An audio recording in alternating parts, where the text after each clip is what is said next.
This is Nelsa, Crazy Believe with Nelsa, coming to you with a brand new video. It's been a while, but summer vacation is here, and that's often a time for me to go inside. I thought about why do we sometimes have these lulls that come in our lives. I know I'm an Aries baby, so when I hit my birthday, I feel like I'm on this huge trajectory of growth and just like I'm going up, up, up, up, up. And then I hit June, about mid June, and it feels like I sort of bottom out into this sort of do nothing sort of place of limbo, don't know what to do with myself kind of energy. And I thought about it, and I was a school person for a long time. Not only did I go to school for a very long time, uh, and keep a very, that school calendar type energy, but I worked for the school system for a very long time. So my energy was such that around August, I was gearing up to get ready to start school. About, May, June, we were coming down hill, getting ready to end the year and, start that sort of introspective, take time to heal and chill during the summer. And so I really wanted to speak to teachers today about that self healing, about how we recover from that energetic pull from our students, from our families, from our other coworkers, from administrative tasks. Because I've been there not only as a student, as a teacher assistant, a bus driver, a principal. I've worked many of those jobs before I became um, a speaker, an educator of Reiki, and working in energy healing for relaxation, for regeneration, and to help people grow from a place of I'm stuck, I don't know what to do, I feel like I'm in this place where I'm doing the same old, same old. I'm in a rut in my personal life. I'm in a rut in my professional life, and I don't know how to move forward. And not just to teachers, but today I wanted to specifically put this message out to teachers because Crazy Believe came from a place where I felt like my career had hit the wall, honestly. I felt like I had done all that I could do. I felt like I didn't have the energy to move forward in my career. I couldn't go backwards into the classroom, and I didn't know what else could be done for myself because I felt like I didn't have the tools it took um, to regenerate myself, quite honestly. And I wanted to be able to share some of the things that helped me before you go back into the classroom this year for my teaching buddies and for those of you out here who may be watching this video. And if you're not a teacher, if you're a parent who's doing homeschool, if you are an online instructor, if you're a college professor, or if you're a trainer or you work in some sort of profession where people are constantly in need of your leadership, this video definitely translates for you as well. But for my teaching friends, I'm going to speak specifically to you today. So, one of the things that I think is wonderful about teachers, you work with, 10, 15, 20, 30, 40, up to 50 students at a time in our public classrooms, especially. I only ever worked in public education, traditional public education. I never worked in a charter school. I never worked in a private school. So I can't speak to those circumstances. So I'm not saying that those classrooms are not built with their own unique challenges, but I can't speak to those specifically. But in traditional public, I know that our classroom sizes have been challenges for us. And so you have all that energy coming through you, coming to you every day. You don't know what your kids are bringing in from home. That energy may be very challenging if they're coming from perhaps trauma, if they're coming from maybe some socioeconomic challenges. Even children who are coming from a traditional two-parent home may not be coming from a home where those two parents are happy, or maybe they have their own energetic challenges. Maybe one of the parents maybe is not completely well, or is has mental health challenges, or you just never know what sort of baggage our kids are coming to school with and that they're bringing in every day to you. And so you've got to factor that in. You don't know what your coworkers are bringing in with their own family and the things that they're dealing with that you may or may not know about in the classroom. What are our leaders dealing with? I was a leader who had, all sorts of family stuff that was going on. And I had to carry that with me and try to mitigate what was happening in my personal life and keep that at bay, but it still impacted me emotionally and I had to still work with my staff. So, we're humans, and as much as we want to try to act like we have to check everything at the door, sometimes it's just not possible. So what are some things that you can do this school year that will help you in keeping your stress level down, helping you not just to keep it down, but helping you learn how to use that stress as a force to operate so that you can lift your students higher, you can lift your own energy higher, and you can get more done productively, as opposed to feeling like by August 31st or by Labor Day weekend you're already on track and ready for the next holiday break because you're already breaking apart.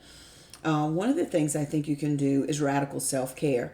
Not only does that mean take your time off and do massages or do exercise programs that are built for you, but that also means set time frames for when you check off work. When you are through, clock out of work.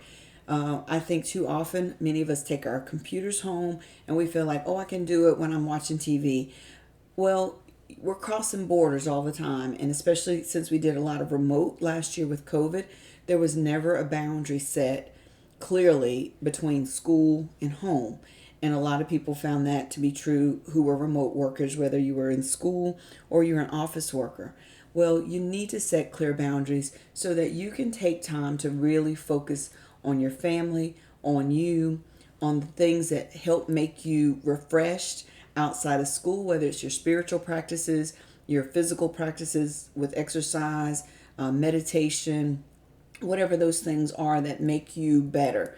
Find a hobby. Oh my gosh, I know that we always say that we don't have time, but you know what? That's an excuse that we have allowed ourselves to buy into. Yes, there's a lot that needs to be done, but carving out 15 or 20 minutes for something that you love and enjoy once or twice a week is not going to hinder you from getting done the other things that are requirements.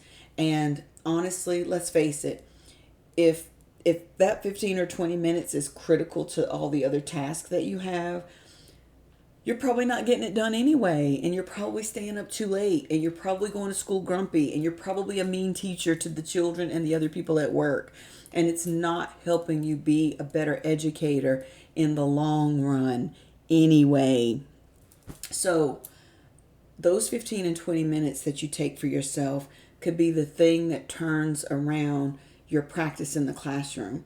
It could be the thing that keeps you sane when the going gets tough in that room by mid-October and we start looking at who knows what in terms of how school is playing out in terms of a hybrid classroom, in terms of Delta variant or whatever else may come with the world. But what we have to do is take care of ourselves, and that's what radical self-care looks like. It means taking a nap on Sundays. It means not packing your Saturday full to the brim with everything everybody else in your life wants to do, and taking time to do something that means you unplug and unwind for at least an hour on your weekend, and not filling it up with grading papers and doing errands that have everything to do with school. It means not talking to your family about your students and about the things that are going on at work every single hour of every single day. And I was guilty of that. And I'm so sorry to my family because it wasn't fair that took over our lives. We can't keep good balance if we aren't staying on top of our borders and our boundaries. Okay.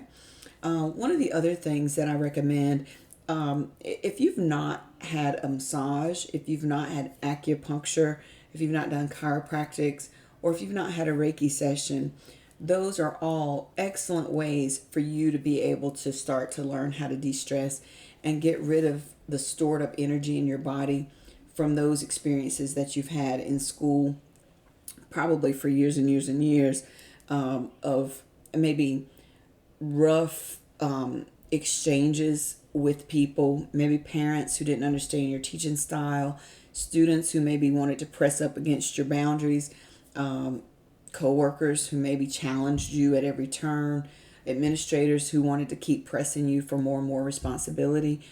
Those things get stored inside of us, and some of us pack those things down inside as opposed to releasing and starting each year fresh.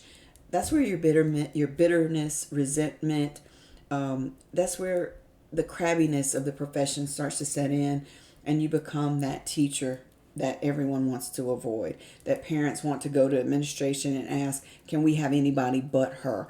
And yes, as an administrator, I had parents request, can we please have anybody but that teacher?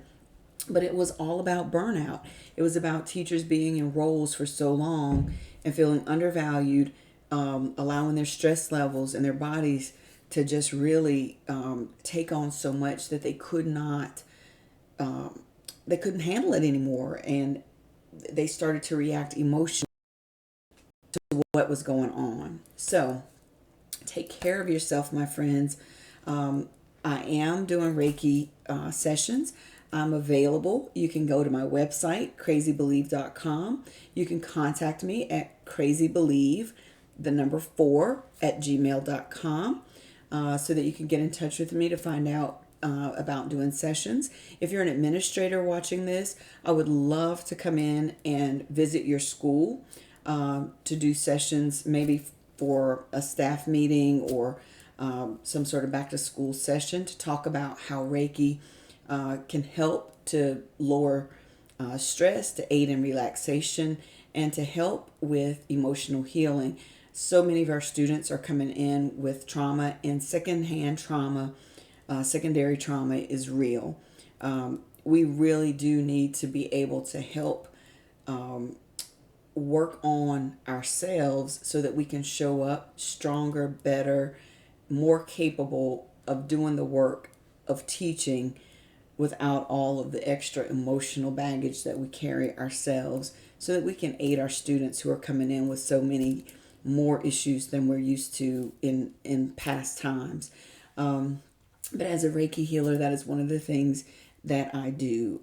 It's been a pleasure for me to work with my clients, and one of the things that I would love to do is to be able to aid others who are looking for ways to move forward, to get unstuck.